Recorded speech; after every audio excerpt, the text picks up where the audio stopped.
Alright, so it is the next day. It's kind of overcast and about 30 degrees colder today. I was out here in shorts yesterday. I'm wearing a Carhartt jacket today.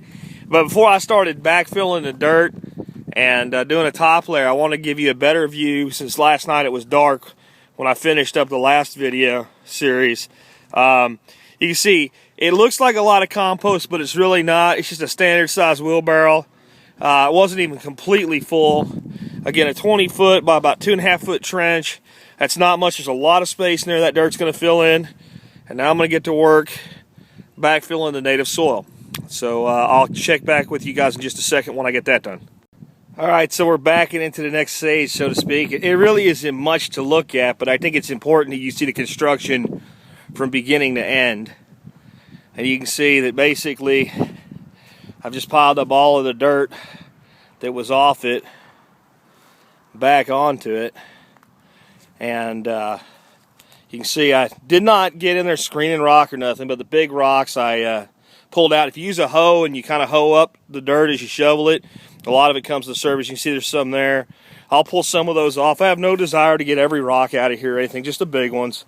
The rocks actually, if you think about it, since it's marine bed, are a great source of calcium and other minerals. So they're just fine in there in chunks and pieces, but you know, we'll get the big ones out of the way. So we've got maybe now one side of the bed to the other is about 30 inches. I want it to be about 60 inches or 5 feet. So what I'll do is I'll lay a couple flags at 5 feet with the off the center, so the bed, so I know where I'm going to work with my dirt, and I'll start bringing in my fill dirt to build this up. Now there's no reason you couldn't plan into this right now. I just have bigger plans for it, and I got all this fill to work with. On the fill, let me show you guys something. This is the fill that the people brought in here, and as you can see, it's very, very sandy, and it doesn't seem to hold a lot of moisture in. So instead of just throwing this on there, what I'm going to do is take my wheelbarrow, head over there to the compost facility, and I'm going to do about 6 shovel loads of compost per 14 shovel loads of this, and I'm going to mix it in the wheelbarrow and put it on there. Now, that'll take extra work, but that's going to give me about a 30% organic matter humus added to that sandy soil right there. And to be fair, let's go over here. This bed has the same stuff in it. You can see there's a pepper plant left over from last year. I pulled a bunch of peppers and tomatoes out. You can see there on that ugly thing, he's got the tomatoes. They were way up to the top. So this soil worked really good. It did a good job for him. Now, he had the sprinklers put out here, his busted sprinkler system, so he watered every day. But we know it's good fertile soil. We know he had decent results with it. We charge it up with compost.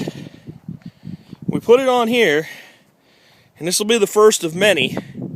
And this garden will actually expand. There'll be more square feet, but it'll feel like it occupies less of an area because it won't be laid out in this big rectangle.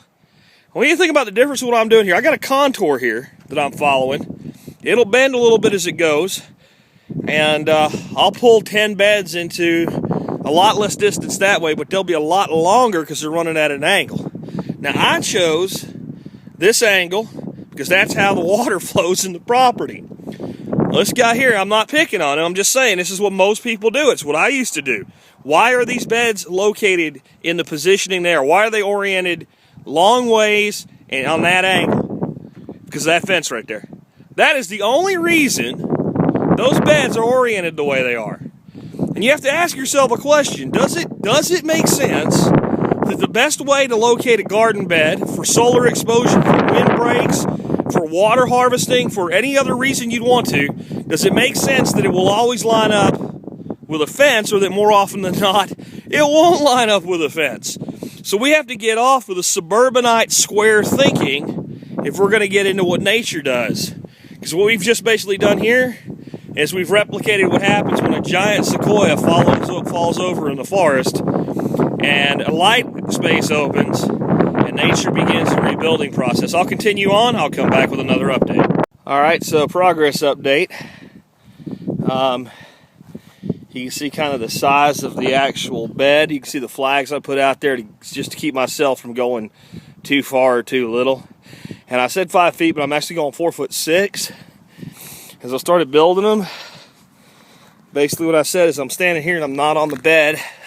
How can I comfortably reach the center from both sides? And it's about 4'6" for me. It might be a little less for you or a little more. I think most people can reach the dead center at 4'6". And generally I don't plant in the dead center of the row anyway. That's where my irrigation will go. We'll talk about irrigation in a little bit further in the episode. I know people do this so you can eliminate irrigation. I am not of the opinion you have to eliminate irrigation to make hugel culture worthwhile. Minimizing the need and maximizing the efficiency is just as important as far as I'm concerned. But here's the mix I'm ending up with of the soil. It's about 20% compost to whatever that fill soil is that they have in these beds over here I'm tearing apart. And you can see here, there's a whole bunch of weeds in that garden bed. I just went in there and grabbed a bunch of handfuls and coated the bed before I started covering it. So those weeds are under there on that end. Now why would I do that? One, more organic matter. It's more food for worms and soil organisms. Two, it's cold right now. Green material underground will help warm that bed up in the early part of the year for whatever I decided to plant here the first time. Three, this soil has certain things in it, certain minerals and nutrients. That sand is a good source of nutrients. Not all plants are able to get those nutrients directly out of there. Weeds show up in the top that are needed. If we stop fighting them, we understand that. So these weeds have mined the minerals in that existing soil that I'm putting back right now. And due to that, I want to make sure that their mining does not get wasted. So I'll put them in there and they'll break down. And whatever they've mined will become bioavailable.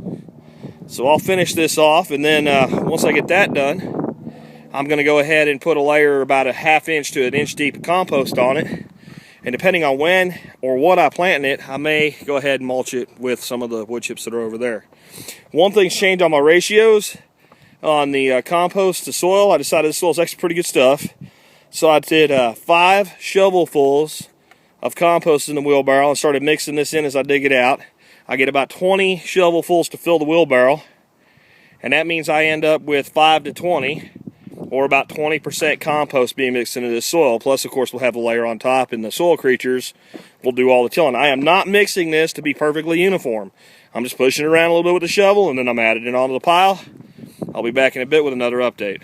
All right, so we're back to it being nice and bright outside, and you can see we pretty much got her done at this point. We've got right at 4'6" between the flags. We've got a perfect double reach. At least for me, I can squat right here and reach actually a little bit past the center. No problem. I'm actually reaching to the downhill side, so here's about dead center right there. And I got the form I want. I'm into the land the way I want it. And this is a good mixture of that sandy loam fill that they had in that raised bed over there you've seen I'm tearing apart, and compost. About 20% is what I figured out I ended up with. What I'll do now, I'll go fill the wheelbarrow a couple times with compost. I'll put a layer of compost about an inch deep as a top dressing. And I'm still working out what I'm going to plant here. And since I'm kind of in a transitional stage, most stuff that I would be gardening right now, had I been here through the winter, would have been planted a long time ago. And most stuff that I want to plant for the summer, it's a bit early yet to do. And I don't think I want to put this particular bed into perennials, at least not yet. I might end up doing blackberries and blueberries and strawberries in the garden with the annuals kind of mixed in different beds. But I don't think I want to do that yet. So kind of the safe bet for me right now would be go ahead and lay that compost layer down, go find a decent pea in my seed stash, and lay down a good winter pea, a good winter spring pea, low growing, it doesn't need a trellis, so I don't have to worry about that, and just plant the whole thing to peas. That'll give me a crop in about 60 days. It'll nitrify the soil. It'll protect the soil until then. It'll be pretty much carefree, and the soil will be nice and nitrified by the time I plant. So let me get it dressed up with compost, and we'll wrap this particular video series up. So I figured I'd pause just for a second to kind of show you the layered effect that we're getting here, because it's a little bit interesting, I guess. You can see I'm laying down about an inch of compost. That's one wheelbarrow. Got me that far, so I'm thinking 2 will almost do it, and the third one will go back over it for good measure anywhere it looks sparse or bare. So 3 wheelbarrows of compost, and we'll have this one done. So I got some wind noise today, and I'm going to try to keep the camera in front of me and my back to the wind most of the time to help minimize that. But you can see this bed's now complete. We went ahead and planted it with broccoli because we use a lot of broccoli, and frankly, this is our last chance to get some in the ground and grow it this year before it gets too hot here in North Texas, because it's going to be too hot very soon. I'm not even sure how well we'll do with broccoli this year, so I planted just a ton of it. But I didn't give up my peas. This whole back section back here is all planted with peas, and then there's peas interplanted with the broccoli, about 1 in between each section of plants all the way down, and we'll let them fight it out and just see who does the best. That gives us some redundancy. Since the last part of the video, I've actually moved on. I'm building my next bed right here. You can see this bed here is 20 feet in length. This one is 10. This stake right here is 4 feet from the end of that bed. By the time those 2 beds have a little spillover, it'll be about 3 feet. This will be my gap. This will be like a reverse sill and a swale and allow water to get from this level down to the next level. And the next bed I've already got staked out. There's my laser level over there, and I already ran a contour and try to balance getting it about the same distance with the contour in the land. So I've got a contour bed, but I keep some perspective overall. And you start to see an issue here. Okay, I talked about how you don't really want to design based on the fence, and you don't. But on the other hand, I also want to keep this area back here wide enough for vehicles to get through when I want to bring material in. So if you'll notice, this stake that's going to begin the next one lines up here, where if we were following it completely, we would be way over here. And that's so that this formation doesn't continue to grow out toward the fence, and I keep this avenue open when I get rid of that junk. I don't even know what this guy was going to do with that. I have no idea what that was supposed to be, but yet more junk to get rid of. But that'll give me another bed right here. So that'll give me 40 feet of bed at 20 and 2 10s, and we'll have an offset opening right here at this 10-footer coming down to the next level. If you can see what I'm trying to accomplish, I want to get this big bed and at least more of that out of the way so that I can build through here and through here and through here and get enough of this stuff relocated and used. So I'm trying to not move the material twice. If I had machinery in here, I'd just rip out all of those beds and stock it somewhere. But since I'm doing the first ones by hand, you can see I got a lot of stuff in the way. And basically, I'll have to start tearing these beds apart based on creating a channel for myself, because I can't use all the material at once, but it'll basically be staged and ready to be backfilled. So I got work to do. Got to get the next one backfilled and built up. I'm probably not going to do a video of this one getting all built up because you've already seen it here. I just wanted you to see the progression. So by doing this, we'll be able to get a 10-footer here, a 10-footer there, and then 2 20-footers on each bed, and then a 10-footer on this bed, and we'll go from there. That'll get a lot of this material relocated. It'll establish enough of a garden that I've got some stuff going in early. And then this is the most important part. Most of you know, around the end of March, I'd like to run a workshop. I don't know if it's going to be the end of March, beginning of April, teaching you guys exactly how to do this stuff, allowing people to come out to my homestead, actually get a tour of it, the vision of the long-term design, but have maybe a mini excavator in here to do all the grunt work and extend this and basically completely, totally redesign this entire 8-bed, and these are 8 25 by 5-foot beds, into a contour-based Hugul system. This is letting me figure out how much material I need, how much wood I'm going to need, because as many trees as I have to cut down that are dead and dying, I don't have enough to do it all. I'm going to have to get a source of wood. I don't think I'm going to need any fill material. I think we have plenty of material here in these beds, but I'm going to need wood chips. So this is going to make it so that when you guys come here for a workshop, we're not running around with our heads cut off. We have everything set up, staged, and ready to grow, and you guys can focus on learning and yet get your hands dirty and do a little bit of work, because that's part of the learning process, but not be here as my labor pool. I've been to workshops like that. It's not what I want. I want you guys learning. I want people to go home then to be able to design this system for themselves, from the layout to the construction down to the irrigation. With that, this wraps up this particular video series. We'll be back with another one soon. All right, well, I'm back, and I know I said it was going to be the end for this little segment, but I think I wanted to do one more thing for you so you could really get a feeling for doing this and how you don't really need to bring material in. So if you can see and I'll try to get my shadow out of the way, you can see the bed that's been created now. This is all just the native soil being returned, Lots of rocks. I'm going to show you how many rocks came out of these 30 feet in just a bit. You can see there's still little chunks, but I've de-rocked it about as good as I feel like doing. Now remember, I want this bed to be 4'6". It's just over 2 feet right now.